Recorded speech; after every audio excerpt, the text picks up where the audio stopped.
తమిళ సంగ్రామానికి count down మొదలైంది. ఇప్పటి వరకు రెండు కూటముల మధ్య సాగిన పోరాటం ఈసారి జరిగే అసెంబ్లీ ఎన్నికల్లో త్రిముఖంగా మారే అవకాశాలు కనిపిస్తున్నాయి. అధికార డీఎంకే, ప్రధాన ప్రతిపక్షం అన్నా డీఎంకే మధ్య చీలిపోయే ఓట్ల ద్వారా లబ్ధి పొందాలని టీవీకే ఎత్తుగడ. డీఎంకేకి ఉన్న స్థిరత్వం, అన్నా డీఎంకే బీజేపీ కూటమి పునరుద్ధరణ ప్రయత్నం, టీవీకే చూపిస్తున్న ప్రత్యామ్నాయ రాజకీయం తమిళనాడు రాజకీయానికి పరీక్షను పెట్టాయని చెప్పక తప్పదు. తాజాగా పన్నీర్ సెల్వం డీఎంకేలో చేరిక, శశికళ స్థాపించిన కొత్త పార్టీ ఎవరి అవకాశాలను తారుమారు చేస్తాయో అని చూడాల్సిందే. శాసనసభ ఎన్నికలకు సిద్ధమైన తమిళనాడులో రాజకీయ సమీకరణాలు ఆసక్తి రేపుతున్నాయి. 1967 నుంచి తమిళనాడులో అసెంబ్లీ ఎన్నికలు వచ్చినా, లోక్సభకు ఎన్నికలు జరిగినా ప్రధాన పోరాటం రెండు ప్రాంతీయ పార్టీల మధ్య కొనసాగుతోంది. డీఎంకే, అన్నా డీఎంకేల మధ్య ఎన్నికలు జరగడం, ఆ రెండు పార్టీలే అధికారాన్ని పొందడం తెలిసిందే. తమిళనాడులో జాతీయ పార్టీ కాంగ్రెస్ దాదాపు ఉనికిని కోల్పోయింది. ద్రవిడ రాజకీయాలదే పైచేయిగా మారింది. అయితే ఈసారి జరగబోయే అసెంబ్లీ ఎన్నికలు రాష్ట్ర రాజకీయాలను మలుపు తిప్పే అవకాశం కనిపిస్తోంది. కొత్త రాజకీయ పార్టీలు పురుడు పోసుకోవడంతో తమిళ రాజకీయాల్లో పెను మార్పులు చోటు చేసుకోనున్నాయి. ఈ ఏడాది జరిగే అసెంబ్లీ ఎన్నికల్లో పోటీ కేవలం డీఎంకే వర్సెస్ అన్నా డీఎంకే కాదు. రాజకీయ కూటములు, జాతీయ పార్టీల ప్రభావం, కొత్త నాయకత్వాల ఎదుగుదల అన్న మూడు ప్రధాన అంశాల చుట్టే తిరుగుతోంది. డీఎంకే నుంచి కరుణానిధి, ఏఐఏడీఎంకే నుంచి జయలలిత దాదాపు 2.5 దశాబ్దాల పాటు తమిళ రాజకీయాలను శాసించారు. ఈ ఇద్దరు దిగ్గజాలు లేకుండా జరిగిన గత అసెంబ్లీ ఎన్నికల్లో సరికొత్త నాయకునిగా అవతరించారు ఎంకే స్టాలిన్. 234 స్థానాలున్న తమిళనాడు అసెంబ్లీలో గత ఎన్నికల్లో డీఎంకే కూటమి స్పష్టమైన మెజార్టీని సాధించింది. ఇప్పుడు ద్రవిడ మోడల్ 2.0 నినాదంతో మరోసారి అధికారంలోకి రావాలని స్టాలిన్ ప్రయత్నిస్తున్నారు. పరిపాలన స్థిరత్వం, సంక్షేమ కార్యక్రమాలు, బలమైన కూటమితో ఎన్నికలకు సిద్ధమవుతోంది. మిత్రపక్షాలైన కాంగ్రెస్, వామపక్షాలతో పాటు తాజాగా డీఎంకే చేరిక ఈ కూటమికి మరింత బలాన్నిస్తోంది. విజయకాంత్ మరణం తర్వాత పార్టీ ప్రభావాన్ని కోల్పోయినప్పటికీ డీఎండీకే ద్వారా డీఎంకే కూటమికి అదనపు ఓట్లు లభించే అవకాశాలు ఉన్నాయి. ముఖ్యంగా తక్కువ ఓట్ల తేడాతో విజయం నిర్ణయమయ్యే స్థానాల్లో డీఎంకే అభ్యర్థులపై ఇది ప్రభావాన్ని చూపవచ్చు. మరోవైపు అన్నా డీఎంకే బీజేపీ కూటమి కూడా గట్టి పోటీకి రెడీ అవుతున్నాయి. అయితే ఎడప్పాడి పళనిస్వామి పార్టీని ఏకీకృతం చేయడానికి ప్రయత్నిస్తున్నప్పటికీ జయలలిత తర్వాత పార్టీకి ఉన్న కేంద్రీకృత నాయకత్వ ఆకర్షణ తగ్గింది.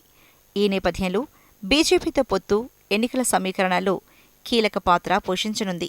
గత దశాబ్ద కాలంలో బీజేపీ రాష్ట్రంలో సంస్థాగతంగా పుంజుకుంది. కేడర్ స్థాయిలో కార్యకలాపాలను పెంచింది. కొన్ని పట్టణ ప్రాంతాలు, యువ ఓటర్లు, హిందూ సంఘటిత వర్గాల్లో మద్దతు పెంచుకుంది.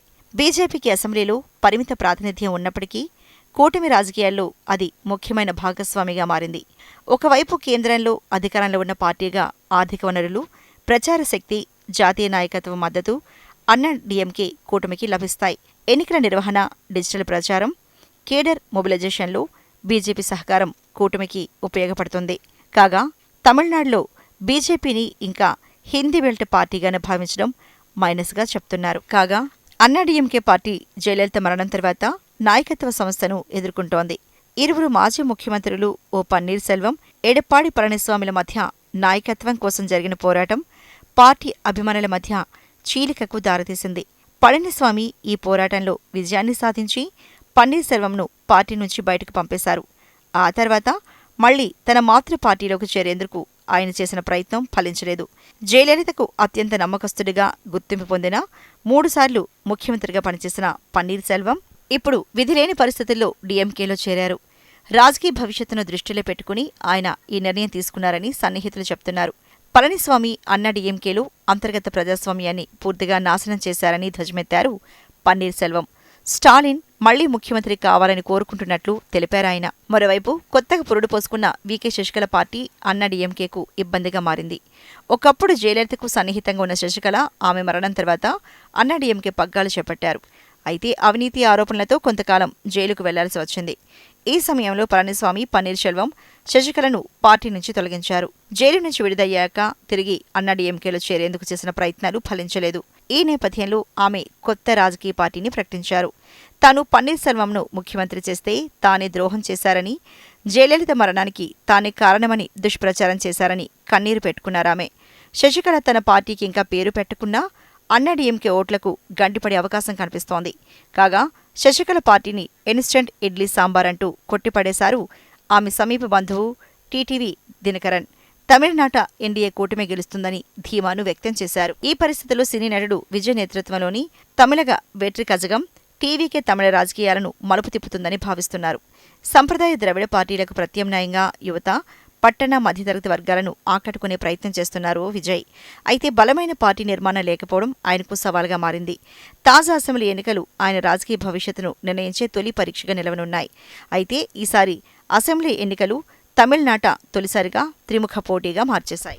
అధికార ప్రధాన ప్రతిపక్షాల మధ్య చీలిపోయే ఓట్ల ద్వారా లబ్ధి పొందాలని విజయ్ ఎత్తుగడ.